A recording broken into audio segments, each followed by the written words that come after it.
You are currently the only person in this conference.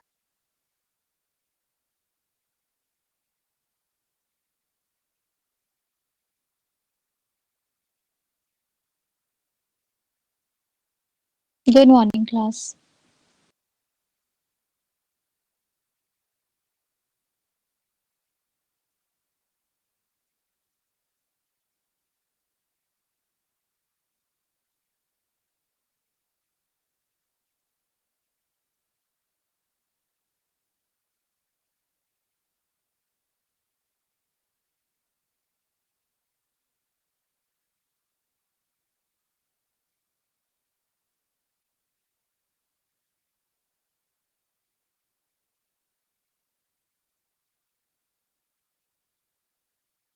सबको good morning.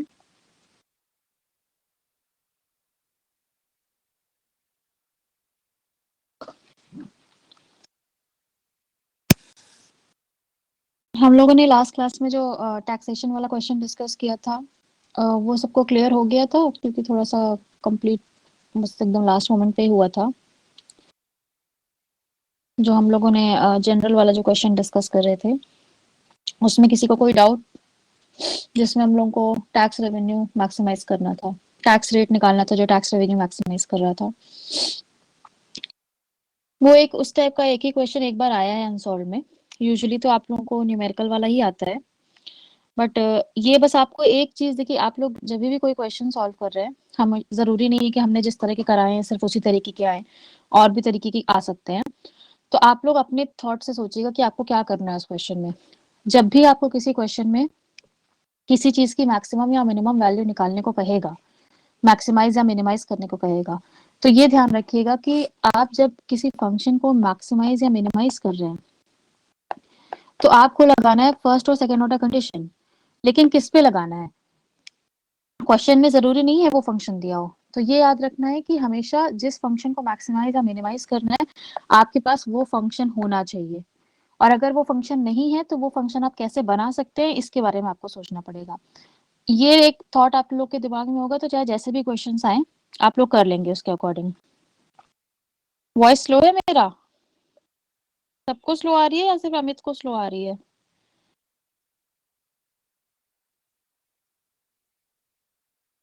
Amit, आप अपना voice वाला वॉल्यूम वाला बटन से बढ़ा लीजिए, आपका स्लो होगा फिर वो। ठीक है। तो ये ध्यान रखिएगा, जैसे हम लोगों ने टैक्सेशन वाला क्वेश्चन डिस्कस किया, या हमने जैसे प्रॉफिट वाला डिस्कस किया, या कभी आप लोगों से एवरेज कॉस्ट का मिनिमम वैल्यू निकालने के लिए उसने क्वेश्चन ने कहा, तो जो भी केस हो, ये हमेशा से ध्यान रखिए लीजिएगा कि वो किस चीज को मिनिमाइज या मैक्सिमाइज करने की बात कर रहा है। हो सकता है हमने इस तरह के कोई क्वेश्चंस देखे नहीं या सॉल्व नहीं करा है, बट हो सकता है किसी फंक्शन में आपको टोटल कॉस्ट को मिनिमाइज करने की बात कर रहा हो, या किसी फंक्शन में टोटल रेवेन्यू को मैक्सिमाइज करने की बात कर रहा हो। ठीक है। तो अगर उस केस में इसको मिनिमाइज करने की बात कर रहा है, टोटल कॉस्ट को, और टोटल रेवेन्यू को मैक्सिमाइज करने की बात कर रहा होगा, तो इन दैट केस आपको प्रॉफिट फंक्शन की जरूरत नहीं होगी, आपको कॉस्ट फंक्शन ही चाहिए या रेवेन्यू फंक्शन ही चाहिए। तो डिपेंड करता है कि क्वेश्चन आपसे क्या पूछ रहा है। तो आई थिंक मैंने आप लोगों को सेकेंड यूनिट में जितने पॉसिबल क्वेश्चंस थे, टाइप्स, मैंने आप लोगों के साथ डिस्कस किए हैं। फिर भी अगर आप लोगों को कोई डाउट होगा तो आप लोग मुझे बता दीजिएगा, क्योंकि आज हम नेक्स्ट यूनिट स्टार्ट करने का सोच रहे हैं, पार्शियल डिफरेंशिएशन वाली यूनिट। पार्शियल से स्टार्ट करेंगे, फिर उसमें कुछ और भी टॉपिक्स है। इस थर्ड यूनिट में जो आपके मेन मेन टॉपिक्स हैं, उसमें आप लोगों का एक तो पार्शियल डिफरेंशिएशन ही हम लोग कवर अप करने वाले हैं। तो अभी तक जैसे आप लोग ने पढ़ा वो टोटल डिफरेंशिएशन या सिर्फ डिफरेंशिएशन कह लीजिए, तो उसमें आप लोग एक दूसरे एस्पेक्ट पर डिफरेंशिएशन पढ़ रहे थे। पार्शियल डिफरेंशिएशन भी डिफरेंशिएशन का एक फॉर्म है, इसमें हम लोग कुछ डिफरेंट चीजें पढ़ेंगे। फिर आपका जो है हम लोग होमोजेनियस प्रोडक्शन फंक्शन डिस्कस करेंगे इस यूनिट में। और होमोजेनियस प्रोडक्शन फंक्शन में हम लोग एक स्पेशल केस डिस्कस करेंगे, कॉब डगलस का। कॉब डगलस प्रोडक्शन फंक्शन को डिस्कस करेंगे।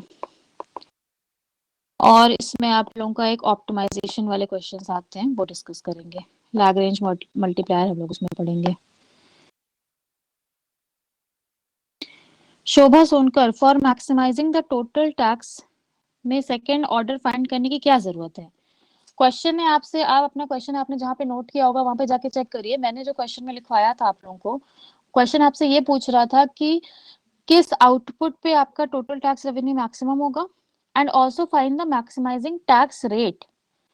तो वो जो आपने टोटल टैक्स रेवेन्यू का फंक्शन था t is equal to T into X जो था, उसको जो हम लोगों ने डिफ्रेंशिएट किया था एक बार t के रिस्पेक्ट में जो है फर्स्ट ऑर्डर के लिए, तो फर्स्ट ऑर्डर पे जो भी आएगा आप कहेंगे कि ये t is equal to this, जो भी आपने निकाला था। तो t यहाँ पर क्या था, टैक्स रेट था।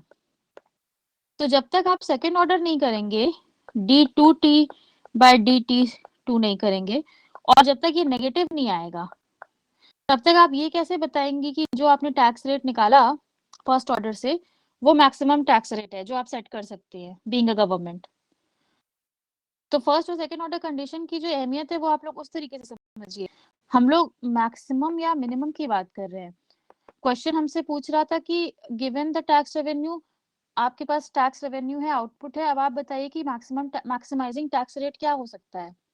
तो ऐसे तो गवर्नमेंट कुछ भी सेट कर सकती है, बट वो फिजिबल भी तो होना चाहिए ना कि टैक्स वो उतना पे भी तो कर पाए। तो हमें ये प्रूव करना था कि हमने जो टैक्स रेट यहाँ पे जो स्मॉल टी की वैल्यू निकाली थी, जो भी हमने वैल्यू निकाली थी, हमें निकाली थी a माइनस बीटा अपॉन 2, ये निकाली थी। तो हमें ये प्रूव करना था कि ये हमारी मैक्सिमाइजिंग वैल्यू है, इस पर हमारा टैक्स रेट मैक्सिमम है, मतलब इससे ज्यादा हम मैक्सिमम नहीं रख सकते। मैक्सिमाइजिंग इन द सेंस कि आप कह रहे हैं कि अगर आपने ये टैक्स रेट रखा तो गवर्नमेंट को जो टैक्स रेवेन्यू मिल रहा है वो सब एट द मोस्ट मैक्सिमम होगा। हम लोग प्रॉफिट वाले क्वेश्चंस में क्या करते थे, D pi by D X is equal to 0 करके हम लोग x की एक वैल्यू निकालते थे, ठीक है, और हम कहते थे कि ये x क्या होता है, यहाँ पे आउटपुट था, तो हम कहते थे कि ये प्रॉफिट मैक्सिमाइजिंग आउटपुट है, ठीक है। कैसे प्रूव करते थे, d2 पाई बाय dx2 करते थे, और ये जब ये नेगेटिव आ जाता था तो हम कहते थे कि x जो है ये प्रॉफिट मैक्सिमाइजिंग आउटपुट है। मैक्सिमाइजिंग या मिनिमाइजिंग, बिल्कुल। आप देखिए हम लोगों ने जब डिस्कस किया था मैक्सिमा और मिनिमा की कंडीशंस, तो मैंने आप लोगों को दो कंडीशंस बताया था, नाम से मतलब उसको कैसे डिफरेंशिएट किया था। एक नेसेसरी कंडीशन कहा था हमने, और दूसरी हमने सफिशिएंट कंडीशन कहा था। तो नेसेसरी और सफिशिएंट में फर्क क्या था, नेसेसरी यानी कि अगर आप dy बाय dx कर रही हैं तो वो 0 है, चाहे आपका मैक्सिमा हो चाहे आपका मिनिमा हो। तो नेसेसरी कंडीशन आपको सिर्फ ये बताती है कि मैक्सिमा है या मिनिमा है, बट अगर क्वेश्चन आपसे स्पेसिफिकली कह रहा है कि मैक्सिमाइज करना है या मिनिमाइज करना है, तो सफिशिएंट कंडीशन तो चाहिए ही चाहिए आपको, क्योंकि तभी आप फॉर श्योर बता पाएंगे कि मैक्सिमा है या मिनिमा है। ग्रेटर देन 0 है, मिनिमा है, और अगर d2y bye dx2 less than 0 है तो आपका मैक्सिमा है। तो यहाँ तक अगर आपने सिर्फ यहाँ तक किया तो आपको सिर्फ ये पता चलेगा कि आपका मैक्सिमा या मिनिमा है। तो वो तो क्वेश्चन खुद ही कह रहा है कि आपको मैक्सिमा मिनिमाइज करना है या मैक्सिमाइज करना है, तो आप प्रूव कैसे करेंगे विदाउट सेकंड ऑर्डर कंडीशन। तो हमेशा ध्यान रखिए आप लोग, हमने वहां पर आप लोगों को इस पर्सपेक्टिव में बताया था कि जब हम लोग डिस्कस कर रहे थे इंक्रीजिंग स्लोप के कर्व्स को और डिक्रीजिंग कर्व्स को, नेगेटिव पॉजिटिव स्लोप हम डिस्कस कर रहे थे, तो उस पर्सपेक्टिव में हमने आप लोगों को बताया था कि अगर फर्स्ट ऑर्डर कंडीशन यानी कि स्लोप अगर किसी पॉइंट पर 0 है तो वो पॉइंट या तो मैक्सिमा का होगा या तो मिनिमा का होगा, बट वो मैक्सिमा होगा या मिनिमा होगा ये तो आपको सेकंड ऑर्डर कंडीशन ही बताएगी, ठीक है। तो हमेशा आप लोग ध्यान रखिए जब भी आपको किसी फंक्शन को मैक्सिमाइज या मिनिमाइज करना है आपको दोनों ऑर्डर लगाना पड़ेगा, और आपके पास वो फंक्शन होना चाहिए। फंक्शन नहीं है तो फंक्शन बनाइए, उसके लिए इन्फॉर्मेशन दिया होगा क्वेश्चन में। जैसे हमारे पास यहाँ पे टोटल टैक्स रेवेन्यू का फंक्शन नहीं था इस क्वेश्चन में, जो टैक्सेशन वाला क्वेश्चन था, तो जब टोटल टैक्स रेवेन्यू का फंक्शन नहीं था तो हमें टोटल टैक्स रेवेन्यू का फंक्शन बनाना था। तो आपको इन्फॉर्मेशन सारी दी होगी तो आपको वर्कआउट करना पड़ेगा, ठीक है। चलिए हम सेकेंड यूनिट की बात कर रहे थे। तो सेकेंड यूनिट में हम आज तो आप लोग के साथ पार्शियल डिफरेंशिएशन स्टार्ट कर रहे हैं। अनुभव, मैंने convexity, concavity and point of inflection आप लोगों को उस पर्सपेक्टिव में पढ़ा दिया है, कुछ अलग से नहीं पूछता है आप लोगों से। मैंने आप लोगों को जो कंडीशंस पढ़ाए थे जिसमें आप लोगों को ये वाले ग्राफ बताए थे, ये वाला इस तरीके के जो ग्राफ्स बताए थे उन सारों में वो कवर है, कुछ अलग से उसके न्यूमेरिकल क्वेश्चंस नहीं आते हैं। तो आप लोग को आएगा at the most short notes में आएगा वो, और अगर वो भी तब अगर आपका जो है ऑफलाइन पेपर होता है, अगर ऑनलाइन होता है तो सब लॉन्ग क्वेश्चन ही आने वाले हैं सिर्फ। तो शॉर्ट नोट्स के हिसाब से आई गेस मैंने आप लोगों को सफिशिएंट कवर अप करा दिया है उसमें, ठीक है। तो अगर आएगा तो वो आप उसी को एक्सप्लेन करेगा, बिकॉज कॉन्वेक्सिटी या कॉन्केविटी किस चीज की होगी, कर्व्स की होगी। पॉइंट ऑफ इन्फ्लेक्शन किस में होगा, कर्व में होगा। मैंने सारी कंडीशंस आप लोगों के साथ डिस्कस की हैं, दो फर्स्ट और सेकेंड ऑर्डर। तो ग्राफ से एक्सप्लेन कर दीजिएगा, कंडीशन से एक्सप्लेन कर दीजिएगा, एंगल बना के एक्सप्लेन कर दीजिएगा। शॉर्ट नोट्स के हिसाब से आप लोग को सफिशिएंट कंटेंट है उसमें लिखने को। अच्छा चलिए इस पे आते हैं सेकेंड ऑर्डर में, सॉरी थर्ड यूनिट में। तो पार्शियल डिफरेंशिएशन आज स्टार्ट कर रहे हैं। कॉन्सेप्ट वही मैथमेटिक्स वाला है, कुछ डिफरेंट नहीं है, बट हम लोग यहाँ पर इकोनॉमिक एप्लीकेशंस के पर्सपेक्टिव में डिस्कस करेंगे। तो इस यूनिट में 3 मेजर क्वेश्चंस आपके बन सकते हैं। 3 मेजर क्वेश्चंस का मतलब 3 सेक्शंस में हम उसको क्लासिफाई कर सकते हैं कि या तो आपका पार्शियल डिफरेंशिएशन से क्वेश्चन आ सकता है, या तो आपका homogeneous production function, Cobb Douglas production function, इससे आ सकता है, या तो आपका ऑप्टिमाइजेशन से क्वेश्चन आ सकता है, जिसमें हम लोग पढ़ेंगे लैग्रेंज मल्टीप्लायर पढ़ेंगे। इसमें हम लोग जब पढ़ेंगे तब इसको डिस्कस करेंगे, अभी इसको ऐसे ही समझ लीजिए। तो आपके इसमें 3 सेक्शंस में इसके क्वेश्चंस आ सकते हैं, ठीक है। आज पार्शियल डिफरेंशिएशन स्टार्ट कर रहे हैं।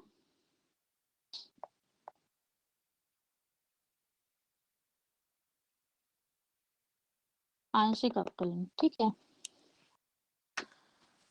अभी तक हम लोग जब डिफरेंशिएशन डिस्कस कर रहे थे, तो हम लोग एक बहुत ही सिंपल सा एग्जांपल ले रहे थे कि डिफरेंशिएशन हम बता रहे थे क्या था, कि डिफरेंशिएशन आपका किसी फंक्शन के स्लोप को दिखा रहा था, ठीक है। बट हमने अभी तक जितने भी एग्जांपल्स लिए उसमें मैंने इस तरह का कोई फंक्शन आप लोगों को बता दिया कि y is the function of x।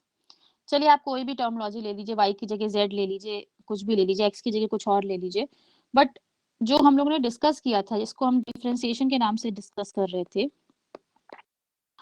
उसमें एक चीज जो नोटिस करने की थी वो ये थी कि उसमें आपका सिर्फ एक आपका इंडिपेंडेंट वेरिएबल था, स्वतंत्र चर, और सिर्फ एक आपका डिपेंडेंट वेरिएबल था, आश्रित चर, ठीक है। यूजुअली आपका डिपेंडेंट वेरिएबल तो एक ही होता है, बट इंडिपेंडेंट वेरिएबल हमेशा एक ही हो ये जरूरी नहीं है। अब जैसे मान लीजिए हम लोग चलते हैं लॉ ऑफ डिमांड पे, जो आप लोगों ने फर्स्ट ईयर में पढ़ा होगा। तो लॉ ऑफ डिमांड में आप लोगों ने पढ़ा होगा कि प्राइस और क्वांटिटी में आपका रिलेशन आपने पढ़ लिया कि quantity demanded is the function of price, ठीक है। ये आपने एक बहुत बेसिक सा फंक्शनल रिलेशनशिप पढ़ लिया। लेकिन जब आप लोग ने लॉ ऑफ डिमांड पढ़ी होगी तो पढ़ा होगा कि क्वांटिटी डिमांडेड जो है आपकी, वो सिर्फ प्राइस पर डिपेंड नहीं करती है। प्राइस पर हो सकता है, आपकी इनकम पर हो सकता है, लेवल ऑफ टेक्नोलॉजी पर हो सकता है, और आपके प्रेफरेंसेस पे हो सकता है कि आप किस तरह की चीजें खरीदना चाहते हैं। तो बहुत सारे फैक्टर्स आप लोगों ने डिटर्मिनेंट्स के नाम पे पढ़ा होगा कि ये डिटर्मिनेंट है जो है क्वांटिटी डिमांडेड का, यानी कि कोई पर्सन कितनी क्वांटिटी खरीदेगा किसी कमोडिटी की, इसको निर्धारित करने वाले कई सारे कारक हैं। आप लोगों ने इस तरह से पढ़े होंगे। हम लोग यूजुअली फंक्शन को इस फॉर्म में लिखते हैं, Q is the function of P, क्योंकि हम कहते हैं कि प्राइस सबसे इंपॉर्टेंट उसमें से फैक्टर है जो आपकी क्वांटिटी डिमांडेड को अफेक्ट कर रहा है।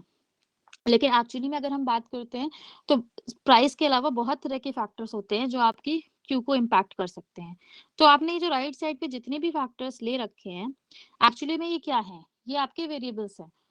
कौन से वेरिएबल्स हैं, ये आपके इंडिपेंडेंट वेरिएबल्स हैं, स्वतंत्र चर हैं, ठीक है। और ये किसी एक डिपेंडेंट वेरिएबल को अफेक्ट कर रहे हैं जो कि आपका यहाँ पर है क्यू। मैंने आपको एक बहुत ही बेसिक से फंक्शन का एग्जांपल दिया है। आपने अभी तक जितने भी अलग अलग फंक्शनल फॉर्म्स पढ़े होंगे उसमें आप रिलेट कर सकते हैं, याद कर सकते हैं कि यूजुअल केस में कोई भी जो है वेरिएबल सिर्फ किसी एक वेरिएबल से इम्पैक्ट नहीं होता। मतलब इकोनॉमिक्स में जब हम लोग इकोनॉमिक डिसीजंस की बात करते हैं तो हम ये नहीं कहते कि सिर्फ एक कि हमारा ये जो पर्टिकुलर वेरिएबल है ये केवल एक ही वेरिएबल से इम्पैक्ट हो रहा है। बहुत तरह के और फैक्टर्स हो सकते हैं जो उसको इम्पैक्ट कर रहे होंगे, कुछ इंपॉर्टेंट होंगे, कुछ थोड़े कम इंपॉर्टेंट होंगे, लेकिन होंगे। हम यहाँ पे इंटेंसिटी की बात नहीं कर रहे हैं, हम बस ये बात कर रहे हैं कि वेरिएबल्स कौन कौन से वेरिएबल्स आपके डिपेंडेंट वेरिएबल को अफेक्ट कर रहे हैं।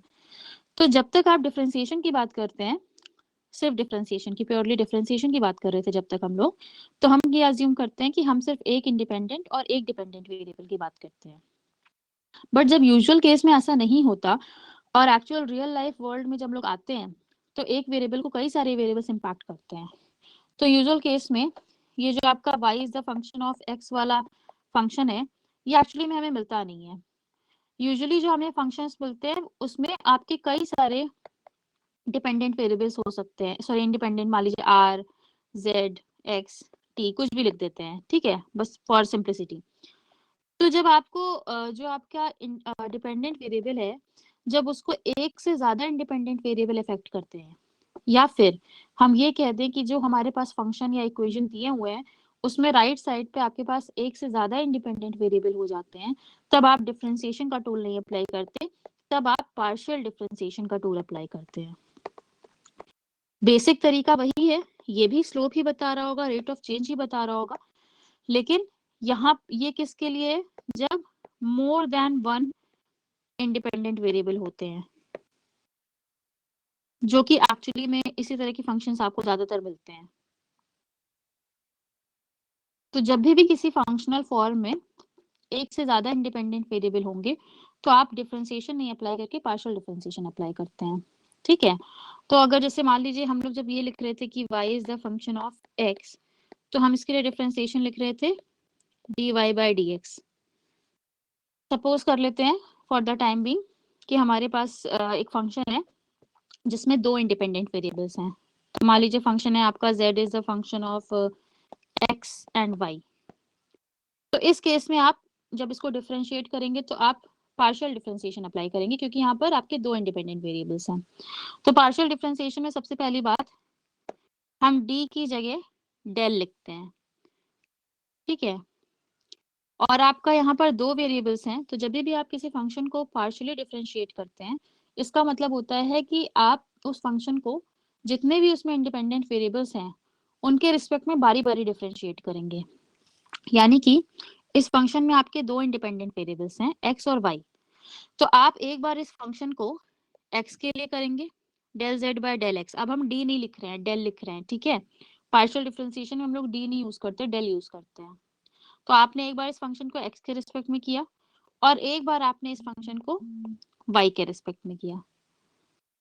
तो इसका मतलब क्या होता है, जैसे मान लीजिए जब हम इसको लिख रहे थे तो हम इसको क्या पढ़ रहे थे कि differentiation of y with respect to x, हम ये पढ़ रहे थे, क्योंकि हमें था कि हमारा एक इंडिपेंडेंट वेरिएबल है और एक डिपेंडेंट वेरिएबल है। जब आप पार्शियल डिफरेंशिएशन के केस में होते हैं, तो जब आप एट अ टाइम एक वेरिएबल को डिफरेंशिएट कर रहे होते हैं, एक इंडिपेंडेंट वेरिएबल को डिफरेंशिएट कर रहे होते हैं, तो आप बाकी सारे जितने भी इंडिपेंडेंट वेरिएबल्स होते हैं आप उनको कांस्टेंट मान लेते हैं। यानी कि अगर हम इस फंक्शन को अगर हम x के रिस्पेक्ट में डिफरेंशिएट कर रहे हैं, तो हमने ये अज्यूम कर लिया है कि y कांस्टेंट होगा उसके उस डिफरेंशिएशन के दौरान। या फिर अगर हम इस फंक्शन को y के रिस्पेक्ट में डिफरेंशिएट कर रहे हैं, तो हम ये मान लेंगे कि उस डिफरेंशिएशन के दौरान x कांस्टेंट होगा। तो अगर हम इसको रीड करें तो हम क्या इसको रीड करेंगे, differentiation of z with respect to x keeping y constant. यानी अगर हम del z by del x कर रहे हैं, तो यानी हम z को डिफरेंशिएट कर रहे हैं x के रिस्पेक्ट में y को कांस्टेंट रख के। या फिर उल्टा कर लीजिए, del z by del y किया है तो यानी आप डिफरेंशिएट कर रहे हैं z को with respect to y x को कांस्टेंट रख के।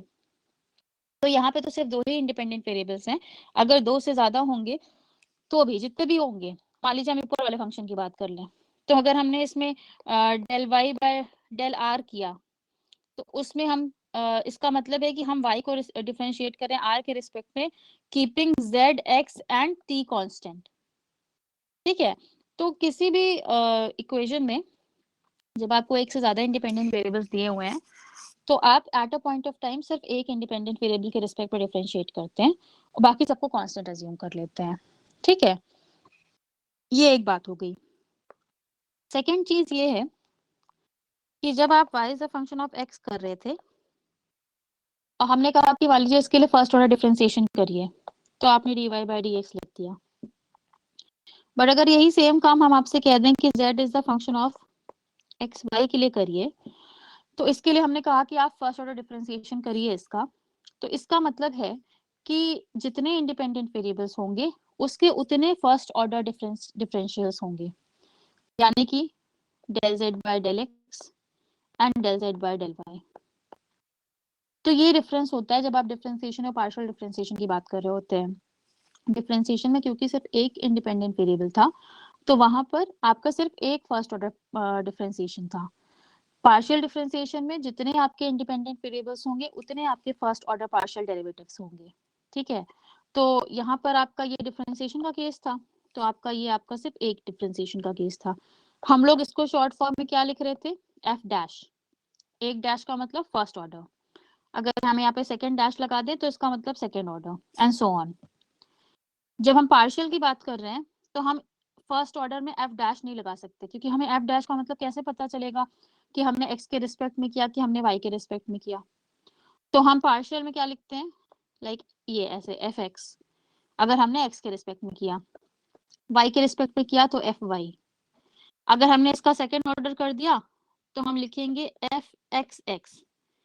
अगर हमने इसका सेकेंड ऑर्डर वाई का कर दिया तो हम लिखेंगे एफ वाई वाई। ठीक है, तो पार्शियल के केस में हम लोग जो नोटेशंस यूज करते हैं, हम लोग उसमें ये डैश का सिंबल नहीं यूज करते, क्योंकि डैश का सिंबल आपका डिफरेंशिएशन के केस में जो है इफेक्टिव होता है, क्योंकि वहां आपको पता है कि आप सिर्फ एक ही वेरिएबल के रिस्पेक्ट में डिफरेंशिएशन कर रहे हैं, चाहे आप जितनी बारी कर लीजिए। बट जब आप पार्शियल के केस में कर रहे होते हैं, तो पार्शियल के केस में आपको नहीं पता है कि अगर आपने ये सिंबल लिख दिया तो आप किसके रिस्पेक्ट में डिफरेंशिएट कर रहे हैं। तो इसके लिए पार्शियल के केस में आपको ये जो सबस्क्रिप्ट है, आपको ये उस वेरिएबल के नाम पर लिखना होता है जिस वेरिएबल के रिस्पेक्ट में आप कर रहे होते हैं। ठीक है, युक्ति डेल बस एक सिंबल है, डेल आपको दिखा रहा है कि आप पार्शियल डिफरेंशिएशन कर रहे हैं। जैसे यहाँ पर डी मतलब डिफरेंशिएशन था ना, तो वैसे ही यहाँ पर डेल का मतलब पार्शियल डिफरेंशिएशन है। अगर मैंने यहाँ पर डी लिख दिया तो आप कैसे बताएंगे कि हमने डिफरेंशिएशन किया है कि हमने पार्शियल डिफरेंशिएशन किया है, बिकॉज पार्शियल में कुछ जब आप पार्शियल डिफरेंशिएशन करते हैं तो कुछ चीजें बदल जाती हैं। बेसिक तरीका वही होता है डिफरेंशिएशन का, बट मीनिंग बदल जाती है, बिकॉज आपको पता है कि जब आप डेल लिख रहे हैं मतलब सिर्फ ये वेरिएबल नहीं है इंडिपेंडेंट में, और भी वेरिएबल्स होंगे, एक से ज्यादा होंगे, दो से ज्यादा हो सकते हैं, कितने भी हो सकते हैं। बट जब आप डी लिख रही हैं तो आपको पता है कि सिर्फ एक वेरिएबल है, तो आपका जो वे ऑफ डीलिंग है उस वेरिएबल के साथ वो बदल जाता है। तो it is just a symbol to represent, इसका और कोई मतलब ही नहीं है, डिवीजन वगैरह से कोई मतलब नहीं है।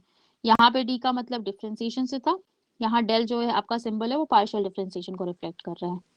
ठीक है, तो कुछ कुछ साइंस होते हैं जो हम लोग यूज करते हैं किसी चीज को रिप्रेजेंट करने के लिए, आप उसी तरीके से इसको समझ लीजिए कि हम लोग जब इसको लिख रहे हैं तो आपका ये केवल एक सिंबल दिखा रहा है जो आपको बता रहा है कि आप पार्शियली डिफरेंशिएट कर रही हैं।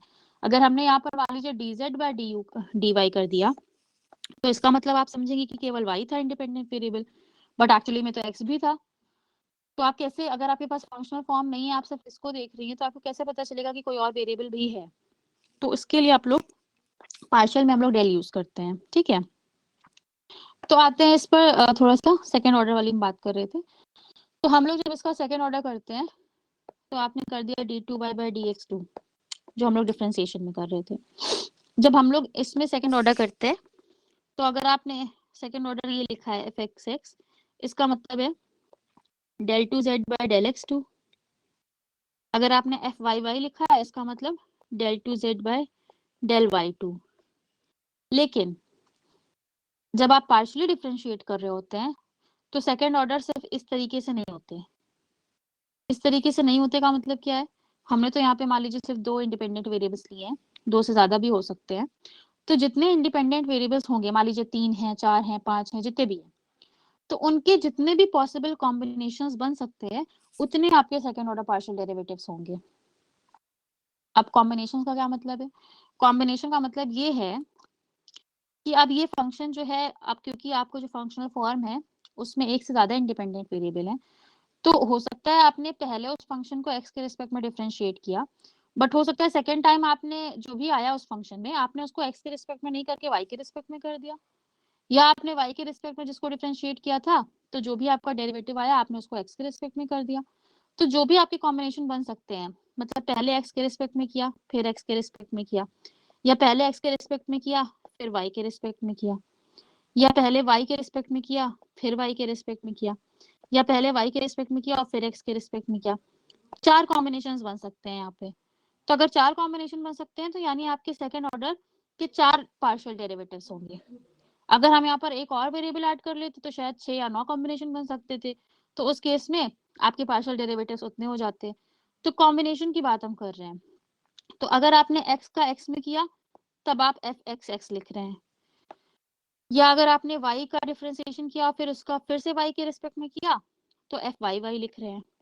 बट अगर पहले आपने x के रिस्पेक्ट में किया और फिर जो आया आपने उसको y के रिस्पेक्ट में कर दिया तो आप लिखते हैं fyx। fyx का क्या मतलब है? fyx का मतलब है आप जो राइट साइड पे लिखते हैं पहले आपने उसके रिस्पेक्ट में किया होगा, बाद में आपने जो पहले लिखा है उसके रिस्पेक्ट में किया होगा। तो यानी अगर आपने पहले x के रिस्पेक्ट में किया फिर आपने y के रिस्पेक्ट में किया तो आप fyx लिखेंगे। इसका मतलब है आपका डिफरेंशिएशन जो आपका किया आपने पहले dz/dx का किया और फिर आपने उसको y के रिस्पेक्ट में किया, या फिर अगर आपने पहले y के रिस्पेक्ट में किया था और फिर आपने x के रिस्पेक्ट में कर दिया तो आप लिखेंगे fxy। इस साइड पे जो लिखते हैं राइट साइड पे पहले आप उसके रिस्पेक्ट में कर रहे हैं, और इसको मैं अगर ओपन करूं इसका मतलब पहले आपने y के रिस्पेक्ट में किया होगा del z by del y, और उसको फिर आपने किसके रिस्पेक्ट में कर दिया होगा x के रिस्पेक्ट में। तो ये आपका सेकेंड ऑर्डर डिफरेंशिएशन होगा। तो ये हम आपको क्या बताने की कोशिश कर रहे हैं, जब आपका फंक्शनल फॉर्म जो है वो पार्शियल डेरिवेटिव को रिप्रेजेंट कर रहा है और हम सपोज कर रहे हैं कि आपके दो इसमें इंडिपेंडेंट वेरिएबल्स हैं, तो आपके फर्स्ट ऑर्डर के जो है दो होंगे fy और fx, यानी इसका del z by del x और इसका del z by del y। Second order के आपके चार होंगे, पहला आपका fxx है, यानी ये जो आपने पहला fx किया था उसको फिर से x के रिस्पेक्ट में कर दिया, यानी कि ये आपने del z by del x किया था इसको आपने फिर से x के रिस्पेक्ट में डिफरेंशिएट कर दिया, तो इसको आप लिख रहे हैं del 2z by del x2। ठीक है, या आप ये कर सकते हैं कि आपने जो fy किया था ये वाला इसको आप फिर से y के रिस्पेक्ट में कर दें, यानी कि del z by del y को हम फिर से y के रिस्पेक्ट में डिफरेंशिएट कर दें, तो ये आपका हो जाएगा del 2z by del y2। ठीक है, ये तो बेसिक हो गए।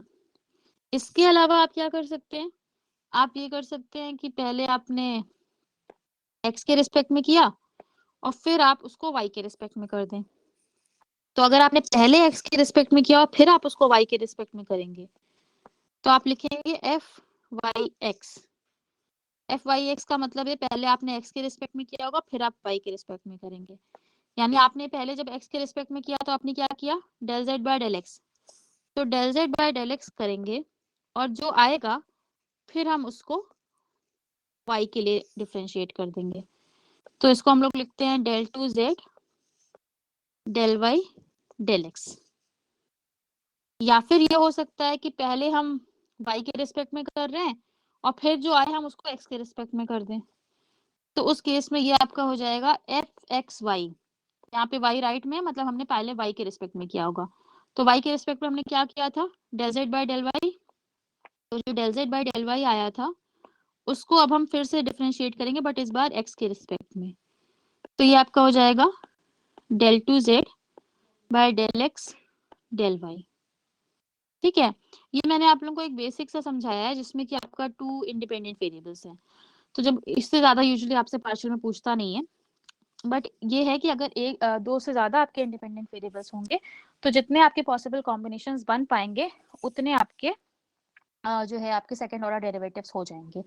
फर्स्ट ऑर्डर तो उतने होंगे जितने आपके इंडिपेंडेंट वेरिएबल्स होंगे, तो अगर हम यहाँ पर एक और इंडिपेंडेंट वेरिएबल मान लीजिए टी ऐड कर दें तो फर्स्ट ऑर्डर में एक और जुड़ जाएगा, मान लीजिए ft, जिसको हम लिख रहे होंगे मान लीजिए del z by del t, तो उसी के रिस्पेक्ट में फिर इसी के अकॉर्डिंग आपके सेकंड ऑर्डर भी बढ़ जाते हैं, बट यूजुअली आपका टू वेरिएबल केस पर ही आता है, मतलब आपके टू इंडिपेंडेंट वेरिएबल्स पर ही आता है, तो यूजुअली टू इंडिपेंडेंट वेरिएबल्स में आपके दो फर्स्ट ऑर्डर कंडीशंस होती है और आपकी चार सेकंड ऑर्डर कंडीशंस होती हैं।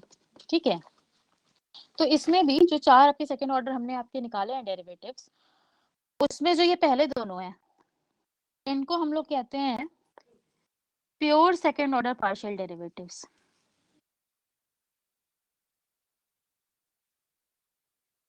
अब प्योर का मतलब क्या है कि हमने पहले जिसके रिस्पेक्ट में किया होगा दूसरी बार भी हम उसके रिस्पेक्ट में डिफरेंशिएट कर रहे हैं। तो हम लोगों ने एफ एक्स एक्स या एफ वाई वाई में क्या किया था, पहले एक्स के रिस्पेक्ट में किया तो फिर से एक्स के रिस्पेक्ट में डिफरेंशिएट किया, या पहले वाई के रिस्पेक्ट में किया तो फिर से वाई के रिस्पेक्ट में किया। बट अगर हम नीचे के दोनों चुनते हैं एफ वाई एक्स या एफ एक्स वाई, तो इनको कहते हैं cross second order partial derivative.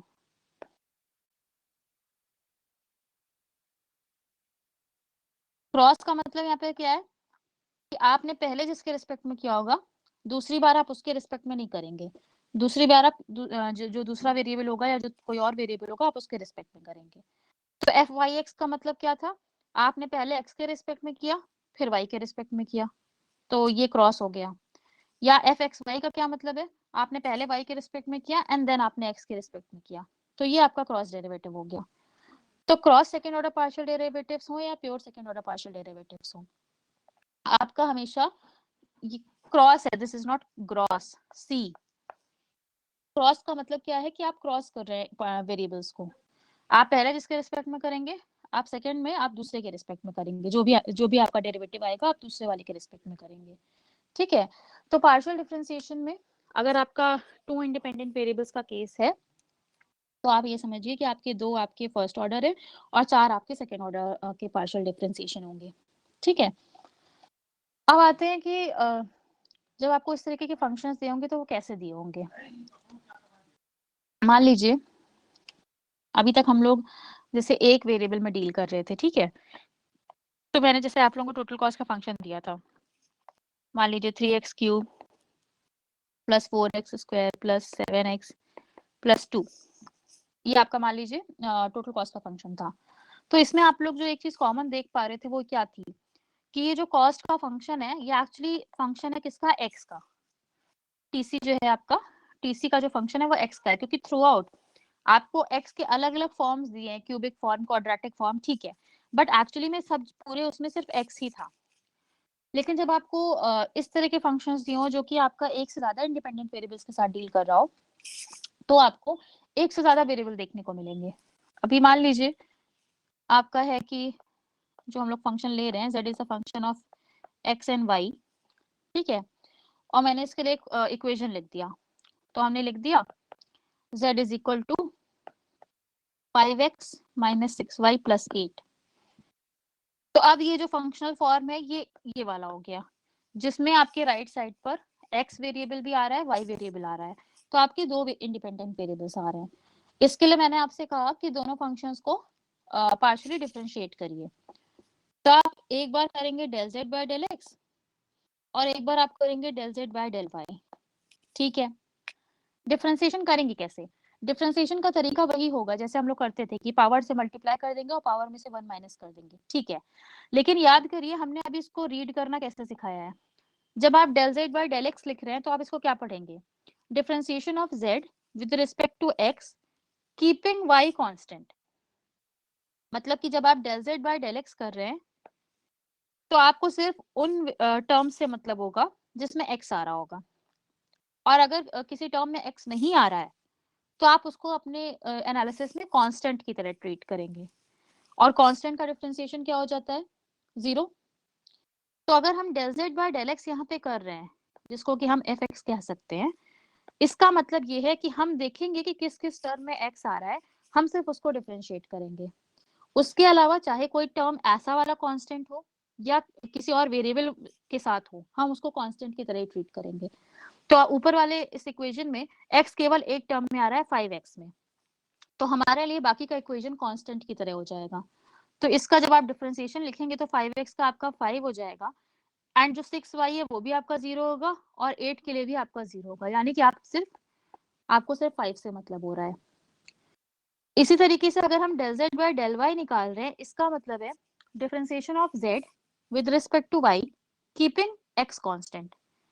तो आपको x वाले टर्म से मतलब नहीं है, तो आपने ये टर्म कांस्टेंट मान लिया, ये तो कांस्टेंट है ही, तो आपके लिए सिर्फ माइनस 6y से मतलब है, तो आपका जो डिफरेंशिएशन है वो आपका -6 होगा, क्योंकि अगर मैं इसको इस तरीके से लिख दूं तो ये आपका हो जाएगा 0 -6 प्लस 0, यानी आपका -6 आ रहा है। ठीक है, तो ये ध्यान रखिए, हमें यहाँ पर जब हम पार्शियल डिफरेंशिएशन की बात कर रहे होते हैं, तो हमें केवल वेरिएबल से मतलब नहीं है, हमें ये भी मतलब है कि हम किस वेरिएबल की बात कर रहे हैं। जब हम x की बात कर रहे होंगे, तो हमें y से मतलब नहीं, जब हम y की बात कर रहे होंगे, तो हमें x से मतलब नहीं है। जो कांस्टेंट है वो तो खैर 0 ही होगा, बट अपार्ट फ्रॉम कांस्टेंट, अगर आप किसी और वेरिएबल के साथ भी देख रहे हैं किसी नंबर को, तो उसको भी आप कांस्टेंट की तरह ही ट्रीट करेंगे, अनलेस एंड अनटिल उसमें वो वेरिएबल आ रहा हो। ठीक है। अब एक इसी में थोड़ा सा मॉडिफाई करते हैं। मान लीजिए फंक्शन आपको दिया है, हाँ शोभा, कांस्टेंट का डिफरेंशिएशन 0 होता है, ये तो हम लोग ने फर्स्ट डिफरेंशिएशन की क्लास में पढ़ लिया था। डिफरेंशिएशन क्या होता है, डिफरेंशिएशन क्या बताता है आपको, रेट ऑफ चेंज बताता है। तो जिस चीज को हमने कांस्टेंट मान लिया है, या जो चीज है ही कांस्टेंट, उसका रेट ऑफ चेंज क्या होगा, उसका रेट ऑफ चेंज 0 होगा। तो 8 तो कांस्टेंट है ही, तो उसका तो कोई रेट ऑफ चेंज हो नहीं सकता। और जब हम x के रिस्पेक्ट में डिफरेंशिएट कर रहे हैं, तो हम y को भी कांस्टेंट मान रहे हैं, तो इसका मतलब -6y भी हमारे लिए कांस्टेंट है, तो उसका डिफरेंशिएशन भी 0 होगा। डिफरेंशिएशन की टर्मिनोलॉजी पर जाइए। What is differentiation? It is a process. Differentiation एक प्रोसेस है जो आपको बताता है कि रेट ऑफ चेंज को आप कैसे निकालते हैं, कैलकुलेट करता है, वो आपका स्लोप बताता है।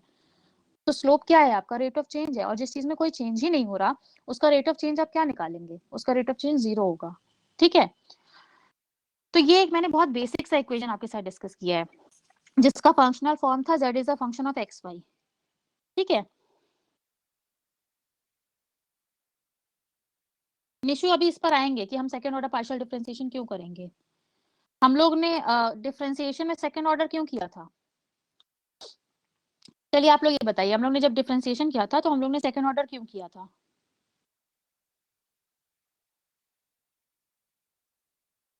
हमें मैक्सिमम मिनिमा की कंडीशंस नहीं जाननी है। नो, मैक्सिमम मिनिमा की कंडीशंस तो तब है जब आपका फर्स्ट ऑर्डर 0 आए। हाँ, rate of change. Second order क्या बताता है कि आपका पहले ऑर्डर ने आपको स्लोप बताया, सेकंड ऑर्डर ये बता रहा है कि वो स्लोप किस रेट से चेंज हो रहा है। तभी याद करिए जब हम लोगों ने इस तरीके के कर्व बनाए थे, तो ये दोनों पॉजिटिवली स्लोपिंग थे, बट एक का जो है इंक्रीजिंग रेट था, दूसरे का डिक्रीजिंग रेट था। हम कह रहे थे increasing at an increasing rate, decreasing eight A decreasing rate. तो ये जो आपका सेकंड ऑर्डर कंडीशन होती है, ये रेट ऑफ चेंज बताता है। तो जो डिफरेंशिएशन में जो सेकंड ऑर्डर बता रहा था, वही आपका पार्शियल डिफरेंशिएशन में भी बताएगा। अगर डिफरेंशिएशन में सेकंड ऑर्डर ये बता रहा था कि आपका स्लोप किस रेट से बदल रहा है, तो पार्शियल डिफरेंशिएशन में भी वो यही बता रहा है सेकंड ऑर्डर कि आपका जो स्लोप है वो किस रेट से बदल रहा है। स्लोप मतलब rate of change, and rate of change आप किससे निकाल रहे हैं? फर्स्ट ऑर्डर से। यानी फर्स्ट ऑर्डर से आपको रेट ऑफ चेंज पता चल रहा है, जिसको आप स्लोप भी कहते हैं। और सेकंड ऑर्डर आपको ये बता रहा है कि ये जो रेट ऑफ चेंज है, या ये जो स्लोप है, ये किस रेट से बदल रहा है। तो आपको इंक्रीजिंग या डिक्रीजिंग पता चलता है, क्योंकि इंक्रीजिंग या डिक्रीजिंग दोनों चीज हो सकता है। मतलब कि आपका कोई चीज बढ़ रही है, तो वो घटते या बढ़ते दर से बढ़ सकती है, या कोई चीज घट रही है, तो वो घटते या बढ़ते दर से घट सकती है। तो हम ओवरऑल ट्रेंड की बात जब करते हैं कि पॉजिटिव है या नेगेटिव, तो वो आपको फर्स्ट ऑर्डर बताता है। अब वो पॉजिटिव या नेगेटिव किस रेट पे चेंज हो रहा है, पॉजिटिव तो है, लेकिन वो बढ़ते हुए रेट से पॉजिटिव बन रहा है, या घटते हुए रेट से पॉजिटिव हो रहा है, या जो आपका घट रहा है कर्व जो नेगेटिव है, वो घटते हुए रेट से नेगेटिव हो रहा है, या बढ़ते हुए रेट से नेगेटिव हो रहा है, ये आपको सेकंड ऑर्डर बताता है। तो जो आपका कर्व्स की टर्मिनोलॉजीज थी, जो आपको कर्व का नेचर पता चल रहा था उससे, वही चीज यहाँ पर पार्शियल में भी होती है। बट पार्शियल की बस डिफरेंस ये है कि आप यहाँ पर at a point of time एक से ज्यादा इंडिपेंडेंट वेरिएबल के साथ डील कर रहे होते हैं। ठीक है। तो चलिए एक बेसिक सा इक्वेशन डिस्कस किया, अब थोड़ा सा मॉडिफाई करते हैं इस इक्वेशन में। फंक्शनल फॉर्म था z is the function of X Y. अभी भी हम फंक्शनल फॉर्म लेते हैं, z is the function of X Y ही ले रहे हैं, लेकिन जो इक्वेशन है थोड़ा सा चेंज करते हैं। सपोज करिए इक्वेशन दिया है z is equal to 4x square plus 4xy plus Y square. दोनों में डिफरेंस क्या है ये बताते हैं आपको। ये वाला जो इक्वेशन था, इसमें एक टर्म में x आ रहा था, एक टर्म में y आ रहा था, और एक टर्म में कुछ भी नहीं आ रहा था, ना x आ रहा था ना y आ रहा था। ठीक है। इसमें बात करते हैं, एक टर्म में x आ रहा है, एक टर्म में y आ रहा है, बट एक ऐसा टर्म है जिसमें x और y दोनों आ रहे हैं। तो इस केस में जब आप डिफरेंशिएशन करते हैं तो कैसे करते हैं, इस पर हम लोग आ रहे हैं। तो आपने कर लिया कि ठीक है, आपको ये तो पता चल रहा है कि आपके दो इंडिपेंडेंट वेरिएबल्स हैं, x और y, ठीक है। तो एक आपने कर लिया del z by del x यानी कि fx, और दूसरा आपने कर लिया del z by del y यानी कि fy। डेफिनेशन अभी भी वही है, लेकिन हम थोड़ा सा मॉडिफिकेशन समझाते हैं। del z by del x का मतलब क्या है, differentiation of z with respect to x keeping y constant. तो हमें केवल उन टर्म्स से मतलब है, पहली बात जिसमें x आ रहा है। तो x आपके दो टर्म्स में आ रहा है, 4x स्क्वायर में आ रहा है और 4xy में आ रहा है। तो 4x स्क्वायर का डिफरेंशिएशन तो आप लोग कर लेंगे, 8x हो जाएगा, ठीक है। 4xy का क्या करेंगे, जब भी कोई ऐसा टर्म होगा जिसमें आपके मान लीजिए दो इंडिपेंडेंट वेरिएबल्स हैं और वो दोनों एक ही टर्म में आ रहे हैं, जैसे आपका यहाँ 4xy में आ रहा है, तो हम क्या कर रहे होंगे, हमें केवल उस टर्म से मतलब होगा जिसके रिस्पेक्ट में हम डिफरेंशिएट कर रहे होंगे। तो यानी हम x के रिस्पेक्ट में डिफरेंशिएट कर रहे हैं, तो हमें इस पूरे टर्म में सिर्फ x को डिफरेंशिएट करना है और बाकी को एज इट इज लिख देना है। यानी कि अगर हम 4xy में से हम सिर्फ x पर फोकस कर रहे हैं तो बच क्या रहा है, 4 और y, ठीक है। तो 4y को हम एज इट इज लिख देंगे और हम x को डिफरेंशिएट करके लिखेंगे। थोड़ा सा इसमें अगर मैं चेंज कर दूं और इसको कर दूं मान लीजिए 4x स्क्वायर y, अगर हम ये कर देते तो हमें x स्क्वायर से मतलब होता, ठीक है। और 4 और y को हम टच नहीं करते, हम उसको एज इट इज लिख देते। तो 4 और y को तो हमने एज इट इज लिख दिया, एक्स स्क्वायर का डिफरेंशिएशन क्या होता, 2x होता। तो आप लिखते 4y इंटू 2x, यानी कि आपका हो जाता 8yx, ठीक है। तो अब यहाँ पे जैसे 4xy है तो आप लिखेंगे 4y, और क्योंकि x का डिफरेंशिएशन आपका क्या हो जाएगा, क्योंकि x की पावर 1 है तो x आपका वैनिश हो जाएगा, इसलिए यहाँ पर हम सिर्फ लिखेंगे 4y। अगर 4x स्क्वायर y होता तो x बचता, तो आप सिर्फ x का डिफरेंशिएशन करते, 4 और y को एज इट इज लिखते, x का डिफरेंशिएशन 2x आता, तो जो भी आता आप इसमें मल्टीप्लाई कर देते, बिकॉज ये टर्म आपका एक टर्म है, तो 4y इंटू 2x हो जाता, आपका 8yx हो जाता। और हमें y स्क्वायर से कोई मतलब नहीं है, इसका डिफरेंशिएशन 0 आएगा, बिकॉज y स्क्वायर में x नहीं आ रहा कहीं पे भी।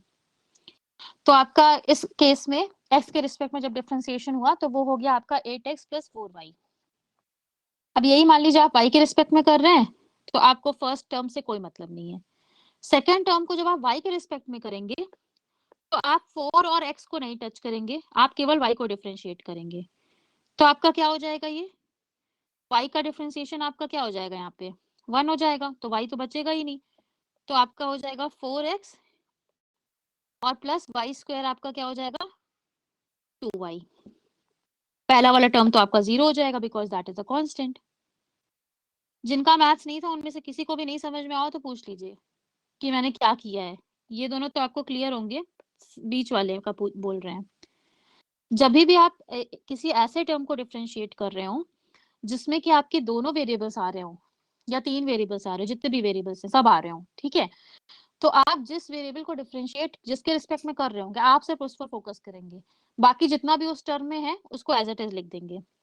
यानी कि अगर 4xy था यहाँ पर और हमें निकालना था fx, यानी हम x के रिस्पेक्ट में कर रहे थे, तो हम 4 और y को टच नहीं करेंगे, 4 और y को हमने एज इट इज लिख दिया, हम x को डिफरेंशिएट करेंगे। और किसी की पावर जब 1 होती है तो उसका डिफरेंशिएशन क्या होता है, 1 आएगा। तो 4y इंटू 1 यानी कि 4y आ रहा था, तो हमने जब x के रिस्पेक्ट में किया तो ये वाला टर्म आपका 4y हो गया। इसी तरीके से जब आपने y के रिस्पेक्ट में किया इसी टर्म को 4xy को, तो हम y को सिर्फ फोकस करेंगे, हम 4x को टच नहीं करेंगे। तो 4x को आपने एज इट इज लिख दिया, y का डिफरेंशिएशन यहाँ पर क्या हो गया 1, तो आपका हो गया 4x। तो जब आपने y के रिस्पेक्ट में किया तो यहाँ पर आपका 4x आ गया फॉर 4xy, और 4x स्क्वायर तो 0 था क्योंकि वहां पर उसमें कहीं पे y नहीं था, ठीक है। तो बेसिक देखिए जो रूल्स हैं कि डिफरेंशिएशन में कि एडिशन सब्ट्रैक्शन मल्टीप्लिकेशन, वो वाले रूल्स सब वही है, कुछ डिफरेंट नहीं है। बस ध्यान आपको ये रखना है कि जितने हैं वेरिएबल्स उतने रिस्पेक्ट आप में डिफरेंशिएट करेंगे। 2y क्यों हुआ, y स्क्वायर था इसलिए 2y, हाँ ये वाला 2y यहाँ से आया y स्क्वायर से, ये तो नॉर्मल डिफरेंशिएशन है ना, जो आप लोग करते थे अभी तक डिफरेंशिएशन में। देखिए डिफरेंशिएशन के तरीके में कोई डिफरेंस नहीं है। पावर से आप पूरा फंक्शन मल्टीप्लाई करते हैं और पावर में से 1 माइनस कर लेते हैं, वो सेम चीज है। जहां पर फोकस करने वाली चीज है वो मैं आप लोगों को बता रही हूँ। हम जब यहाँ पर इस तरह के टर्म्स को डिफरेंशिएट कर रहे हैं जिसमें एक्स और वाई दोनों आ रहे हैं या at a point of time दोनों वेरिएबल्स आ रहे होते हैं, तब आप फोकस करते हैं कि आपको कैसे डिफरेंशिएट करना है। तब आप जिसके रिस्पेक्ट में कर रहे होंगे सिर्फ उसी को डिफरेंशिएट करेंगे और बाकी सबको एज इट इज लिख देंगे। आप बाकी सबको कांस्टेंट नहीं अज्यूम कर सकते तब, क्योंकि बाकी सबका रिलेशन है इस एक्स के साथ या बाकी सबका रिलेशन है वाई के साथ। तो हम यहाँ पे कांस्टेंट नहीं मान लेंगे। कांस्टेंट हम सिर्फ तब मानते हैं जब किसी टर्म में वो वेरिएबल हो ही ना। जैसे जब हम y के रिस्पेक्ट में डिफरेंशिएट कर रहे हैं तो इस वाले पहले वाले टर्म में y है ही नहीं, तो वो y में होने वाले चेंज पर उसका कोई इम्पैक्ट पड़ने ही नहीं वाला है, तो हम उसको कांस्टेंट मान लेते हैं क्योंकि y का x से रिलेशन नहीं है। हम y का रिलेशन z के साथ देख रहे हैं या हम x का रिलेशन z के साथ देख रहे हैं। हम x और y का आपस में रिलेशन नहीं देख रहे हैं बिकॉज ये तो इंडिपेंडेंट वेरिएबल्स हैं। हमने फंक्शन क्या बनाया है?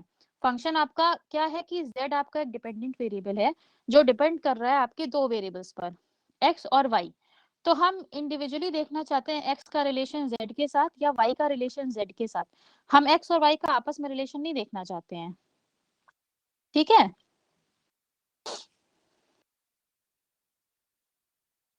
आपने क्या लिखा है? x square plus half x। आपने कॉमा क्यों लगाया? दो अलग अलग लिखे हैं आपने। y square plus 2/3y। ये कॉमा को मैं क्या समझूं बीच में? अमित, प्लस कर दे इसको।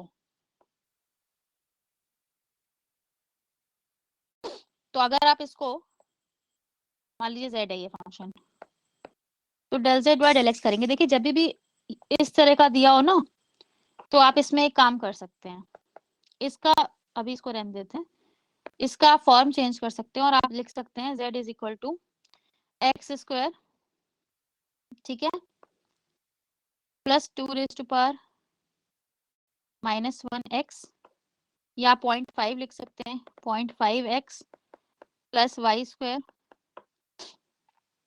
प्लस आपका 2/3y को भी आप डिफरेंशिएशन में पॉइंट में लिख सकते हैं। या फिर अगर आप नहीं भी लिखना चाहते हैं ऐसे भी रहने दीजिए, z is equal to X square plus half X plus Y square plus 2/3y। आपने इसका del z by del x किया तो आपको इस वाले पार्ट से कोई मतलब नहीं है, आप लिखेंगे 2x प्लस हाफ। अगर आपने del z by del y किया तो आपको इस वाले पार्ट से मतलब नहीं है, आप लिखेंगे 2y प्लस 2/3, क्योंकि y की पावर 1 थी या x की पावर 1 थी।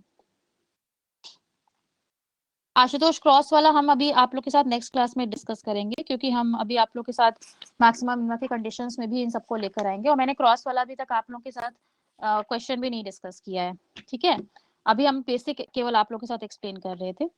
तो हम अभी एक्चुअली मेरे भी नेक्स्ट क्लास भी है, तो अभी हम क्लास आप लोग यहाँ पे छोड़ रहे हैं। हम जो है आप लोग के साथ अभी कुछ डिफरेंट टाइप के क्वेश्चंस डिस्कस करेंगे, उसमें क्रॉस भी लेके आएंगे हम लोग, और कुछ क्वेश्चंस क्रॉस वाले भी डिस्कस करेंगे जिसमें आपका शॉर्ट में क्वेश्चंस आते हैं। ठीक है, तो अभी बेसिक है, जितना आज डिस्कस किया उतना आप लोग रिवाइज कर लीजिएगा। 4 इंटू 2y को 4x इंटू 2y है नमिता, या फिर 4 इंटू 2y लिखा है आपने?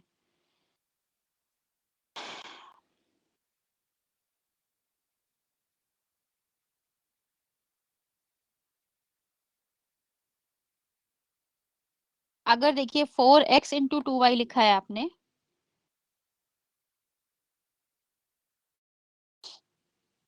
फोर एक्स स्क्वायर है। हाँ 4x स्क्वायर y ये है। अगर आप इसको क्या करें, differentiate with respect to y, तो डेल z बाय अगर डेल y कर रहे हैं तो आपका ये 4x स्क्वायर होगा। 4 रहेगा, 4 कहीं नहीं जाएगा। हम केवल y पर फोकस करेंगे, बाकी सारा कुछ रहेगा। देखिए आप यहाँ पर नंबर को सेपरेट नहीं कर सकते, नंबर अलग से नहीं है, नंबर जुड़ा हुआ है उस टर्म के साथ। नंबर का जब भी कोई डिजिट दिया होगा 4x स्क्वायर आएगा।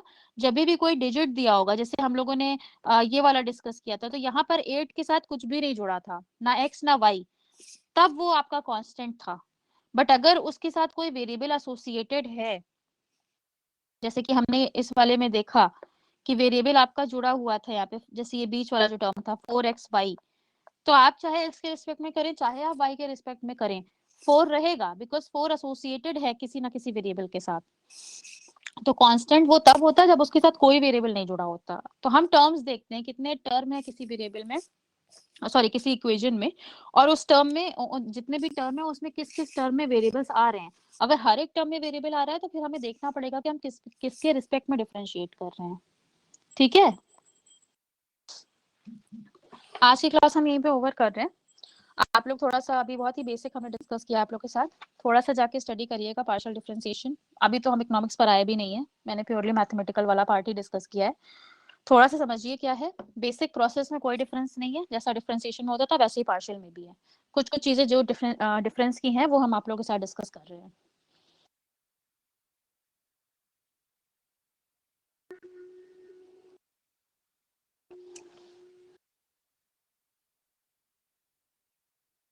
चलिए ओके।